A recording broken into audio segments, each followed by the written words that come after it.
Olá, gente. Eu sou a Paula Teitelbaum, sou da Editora Pio e tô aqui hoje para ler uma história do Alexandre Dumas.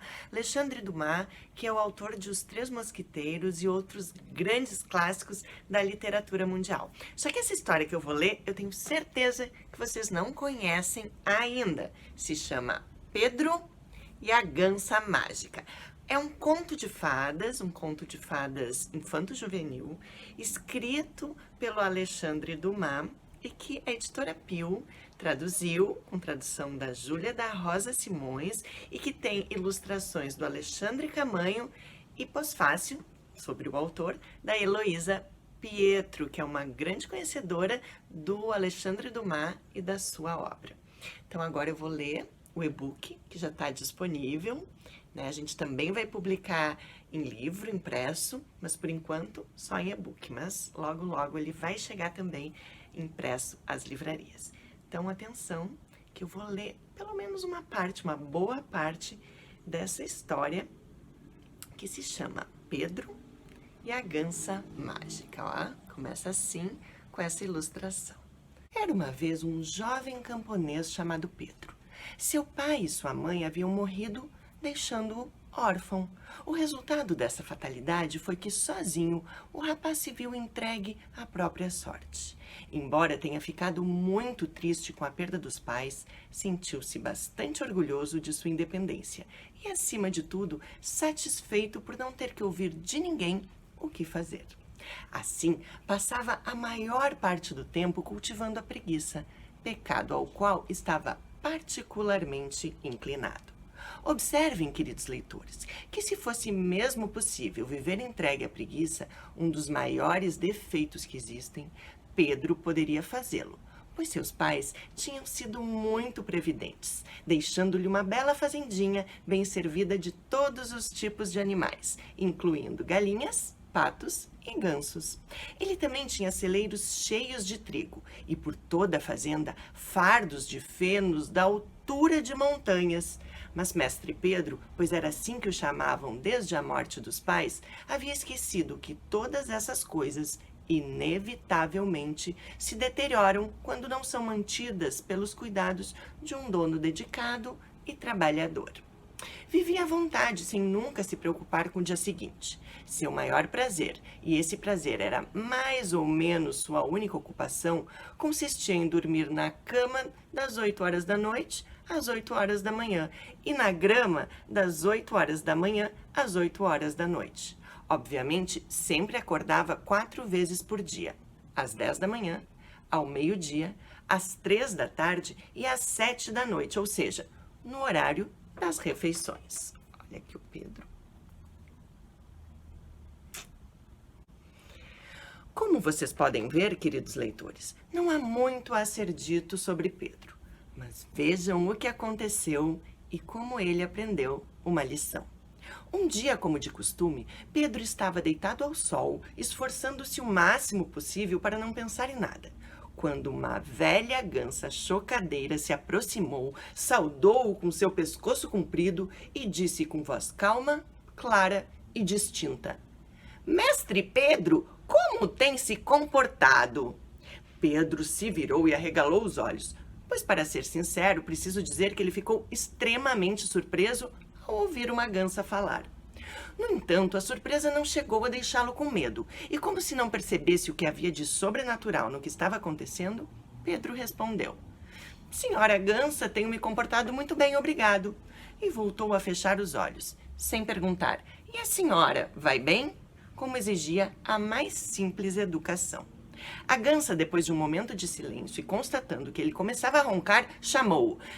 Não durma, mestre Pedro, pois tenho muito o que falar com o senhor a respeito de algo, acredite, muito interessante. Uau! Bocejou Pedro. Está bem, mas não fale demais, pois estou com sono. Certo, mestre Pedro, o senhor pode ver que sou uma gansa. Ora essa, exclamou Pedro, vejo muito bem que a senhora é uma gansa que me tirou do sono sem ter nada menos óbvio a dizer. Acalme-se, mestre Pedro, pois além de ser uma gansa, sou uma fada. Oh, exclamou Pedro, lembrando que, quando pequeno, sua mãe o embalava e fazia dormir com contos de fadas. Sou uma fada, continuou a gansa, e cada ovo que boto concede àquele que o quebra é a realização de um desejo. No entanto, só posso presentear cada pessoa com 11 ovos. Como este é o número exato que tenho em meu ninho neste momento, posso oferecer-lhe meus 11 ovos mágicos para que comece a fazer seus pedidos agora mesmo. Assim que a gansa parou de falar, Pedro esqueceu a vontade de dormir e, dando adeus à preguiça, ficou de pé, procurou o ninho, encontrou-o, contou os ovos e viu que, quanto ao número, a gansa havia dito a verdade. Então? Perguntou a gansa, que o havia seguido gingando de um lado para o outro. Por acaso menti? Por enquanto não, respondeu Pedro. Mas não vejo nada de surpreendente nesses 11 ovos. Milagre seria se tivessem o poder que a senhora afirma. Experimente, sugeriu a gansa. Pedro prontamente pegou um do ninho e se preparou para jogá-lo no chão. Espere, mestre Pedro, espere! Disse a gansa. Primeiro faça um pedido, caso contrário, quebrará um ovo em vão. Certo, mas o que posso pedir? Perguntou-se Pedro, pensativo. Tenho um conselho, disse a gansa. Peça para se tornar uma ave. É muito bom, acredite. Aqui, ó, Pedro e a gansa ali. Ah, bem pensado, disse Pedro.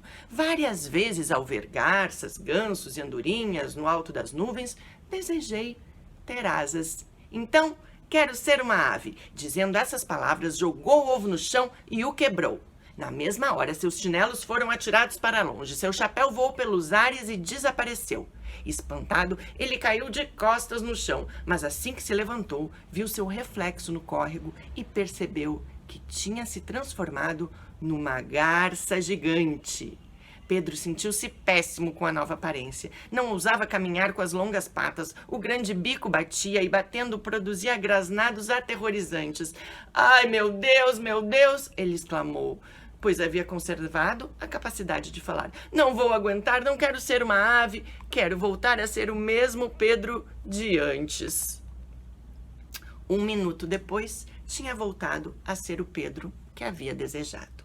Olhou em volta e viu os chinelos a 10 passos de distância, o chapéu a 20. Colocou os primeiros nos pés, o segundo na cabeça, depois tossiu, cuspiu, girou os braços como um moinho para ter a certeza de que tinha voltado a ser ele mesmo. E depois de repassar todas as funções corporais específicas ao homem, começou a se acalmar. Ufa, disse ele, era uma armadilha. Está enganado, disse a gansa. Não era uma armadilha coisa nenhuma. O senhor é que se apressou tanto a fazer o pedido que não se preocupou em detalhar o desejo. O gênio encarregado de realizá-lo tinha acabado de ouvi-lo falar em garças. Pensou que se tornar uma garça era sua grande aspiração e serviu-o da maneira que julgou ser do seu agrado. Além de não querer ser uma garça, exclamou Pedro, desisti de ser uma ave. Ai, estou todo dolorido. Ai, senti todos os meus ossos estalarem. Ai, não, senhora, quero ser um sujeito importante, como um soldado. Ah, isso mesmo, um soldado, um oficial, como aqueles que há 8 dias passaram por nossa aldeia. Pegando um ovo, atirou-o com toda a força em cima da pedra. O ovo quebrou, e ao quebrar, pareceu acender o pavio de toda uma bateria de canhões. A barulheira terrível crescia cada vez mais. Vinha de canhões de verdade. Pedro, com roupas de soldado, estava no meio de uma grande batalha. Ou melhor, fazia parte de um exército sitiante que atacava uma cidade a tiros de canhões. Os tiros assobiavam em seus ouvidos, as balas caíam ao seu redor, as granadas levantavam a terra a seus pés e ele pulava para a direita e para a esquerda ou para cima quando os projéteis lançados pela cidade ameaçavam-no pelos lados e por baixo. Pedro tinha as roupas, mas não a coragem de um soldado. Oh, exclamou, que condição horrível a do militar! Como eu gostaria de sair dessa! Enquanto proferia esse desejo, um tiro deixava o topo de seu chapéu em frangalhos e o derrubava de costas no chão. Pedro pensou que estava morto e ficou certo tempo na posição em que se encontrava. Mas, como não ouviu mais nenhum barulho, ousou erguer a cabeça e espiar em volta. Estava deitado sobre a palha, no coração de sua fazenda, e a velha gansa, grasnando ao seu lado, parecia encará-lo com surpresa. Pedro fez força para se sentar, secou o suor que escorria pelo rosto, umedeceu os lábios, pois tinha a boca ressecada pelo excesso de pólvora, de fumaça e principalmente de medo. Nesse exato momento, ele avistou no jardim de seu vizinho uma árvore cheia de maçãs. Oh, como eu ficaria feliz se estivesse no alto dessa macieira com o chapéu cheio de maçãs. E dessa vez, sem consultar a gansa, pegou um ovo e o quebrou. Num piscar de olhos, viu-se sentado no galho mais alto daquela árvore, com o chapéu cheio de maçãs. Mas o pobre Pedro não teve tempo de tirar proveito de seu pedido. A 20 passos de distância, rugia furioso o dono do pomar, armado de uma vara enorme, com a qual fustigou os ombros do azarado gatuno, que sem perda de tempo desejou estar em casa e para lá voltou na mesma hora. "Por que está olhando para trás e sacudindo os ombros?" perguntou-lhe a gansa. Ele, em vez de responder, disse: "Venha, precisamos conversar." E os dois entraram na sala de estar de sua casa, onde passaram a noite juntos, pensando e conversando seriamente sobre o que fazer. "Que boa ideia!" disse Pedro de repente. "Qual ideia?" perguntou a gansa. "Vou desejar", disse Pedro pegando um ovo, "uma enorme quantidade de dinheiro. Acho que dessa vez seremos felizes." Ele mal acabou de quebrar o ovo e a tampa do baú sobre a qual o pão costumava ser guardado caiu, levantada por moedas. Pedro correu até o baú, encostou a tampa contra a parede e, com grandes exclamações de surpresa, contemplou o tesouro que ele continha. A gansa subiu numa cadeira e esticou o pescoço. Começou a exclamar por sua vez. Os dois ficaram absortos nessa contemplação até o final do dia. Com a chegada da noite, Pedro pegou o maior cadeado que conseguiu encontrar e colocou na porta de casa. Sentia medo dos ladrões, coisa que nunca tinha sentido antes. Por volta da meia-noite, deitou-se para tentar dormir, enquanto a gansa passava e repassava na frente do baú cheio de dinheiro, como uma sentinela na frente de um banco. Por volta das 2 da manhã, vendo que o sono não vinha, Pedro caminhou até a janela, onde ficou contando suas moedas até o nascer do sol.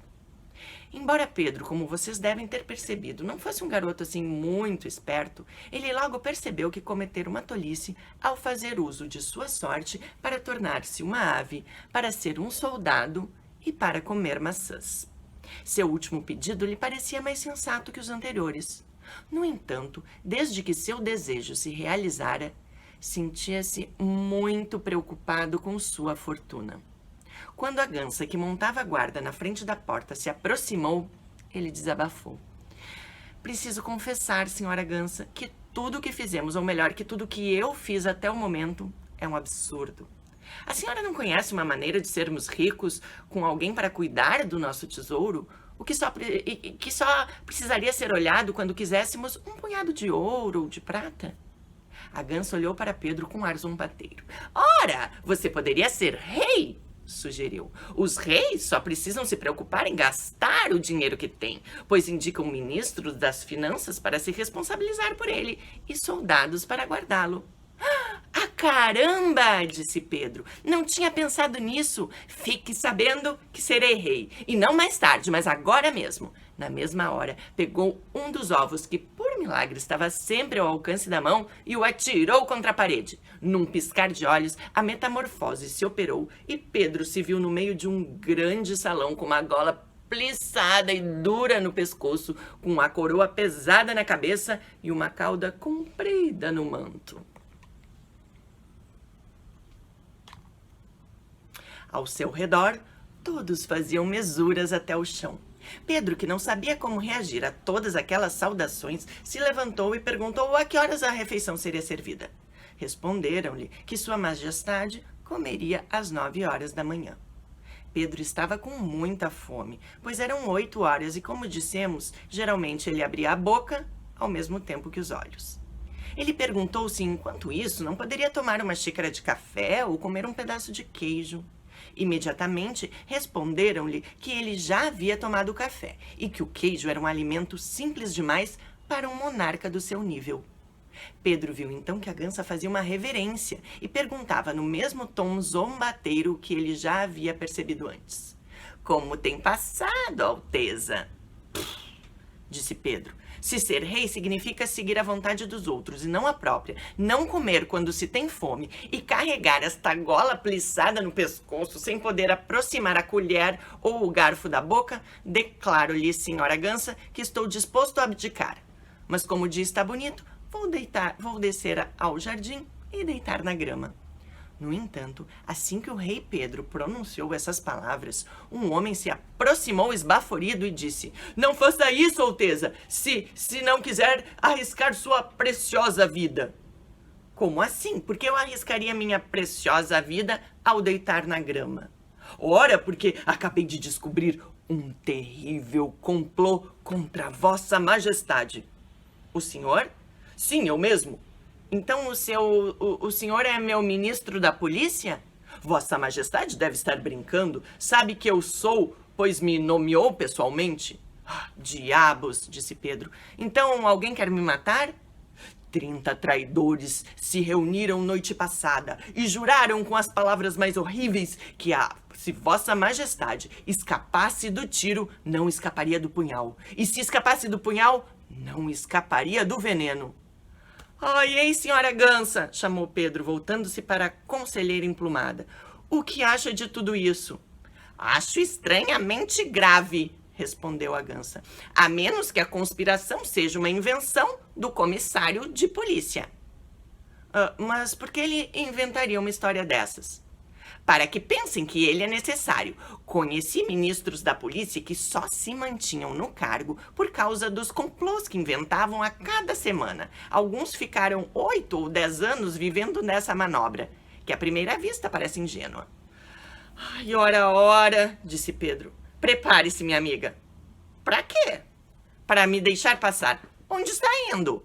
Comer agora mesmo um pedaço de presunto deitado ao sol em cima da grama. Tem um pedaço de presunto em minha cozinha e uma grama magnífica em minha fazenda. Então vou simplesmente voltar para casa. Espere, Alteza, disse a Gança.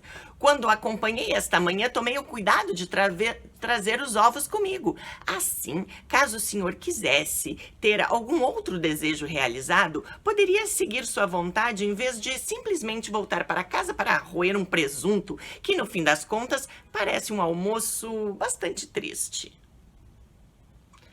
É mesmo, disse Pedro. Sou bom em ter desejos e me sinto pronto para fazer um pedido. Onde estão os ovos? Embaixo do trono, Vossa Majestade. Pedro se abaixou com muita dificuldade por causa de suas roupas volumosas e pegou um ovo.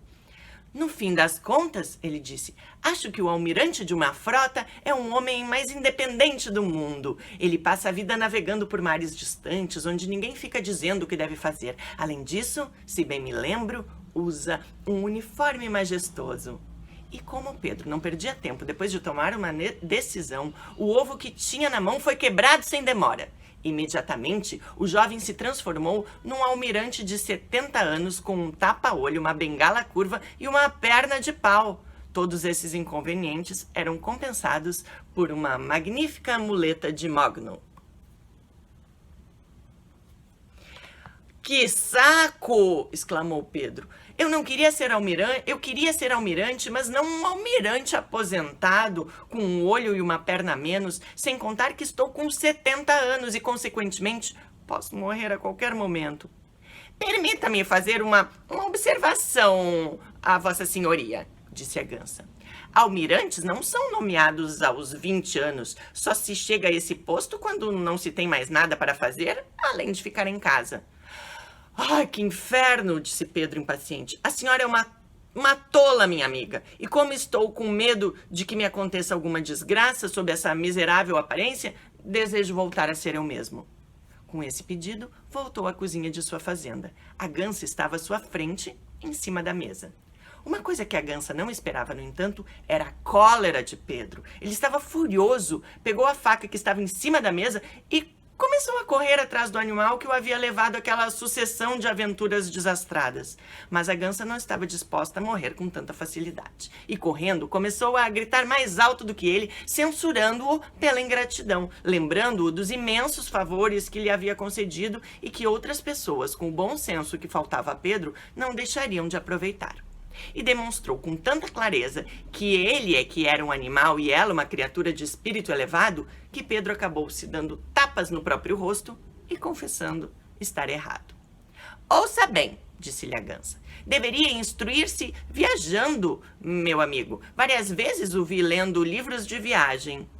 É verdade, disse Pedro. São os únicos que me divertem. Nunca vou me cansar de 2 personagens, Robinson Crusoe e Gulliver. Muito bem, então, exclamou a Gansa. Por que não se torna o herói de um livro semelhante? Não é má ideia, concordou Pedro. Imagine eu ser um novo Robinson Crusoe e ter uma ilha inteira só para mim. Quero uma, muito, eu quero muito uma ilha, exclamou entusiasmado. E pegou um ovo, quebrando-o com o pé. Infelizmente, Pedro tinha esquecido de especificar a dimensão da ilha que queria. Viu-se sentado num simples rochedo. O vento e o mar começavam a bater, e as aves marinhas voavam ao seu redor com grasnados terríveis e dissonantes. Como Robinson, Pedro estava perdido numa ilha deserta. E que ilha, meu Deus! Um rochedo com espaço suficiente apenas para não se molhar. Então, eu li aqui para vocês um trecho de Pedro e a Gansa Mágica. Será que o Pedro vai conseguir, com os seus desejos, atingir assim o seu objetivo, ser feliz? Ou será que até o fim dele quebrar os 11 ovos vão ser só desventuras e mais desventuras? Eu sugiro que você leia o e-book e descubra no final o que vai acontecer com o Pedro.